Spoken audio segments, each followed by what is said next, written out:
In this tutorial, I will show you how you can fix your device isn't compatible with this version. So let's fix it.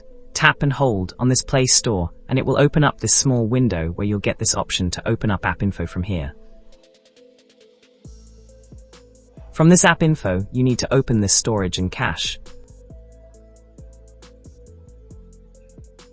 You have to clear cache from here. Click back and then you'll find this force stop option. Tap on that and confirm it.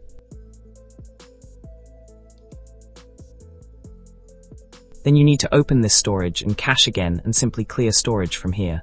It will help you to clear app data. And this includes file settings, database, and other app data. Click OK to confirm it.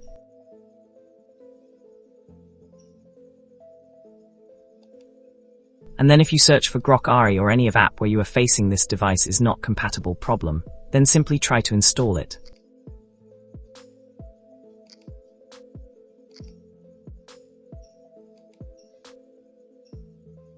That's it. If this method works for you, kindly leave a comment in the comments section. And if this method doesn't work on your phone, check my next video that will surely work. Thanks for watching.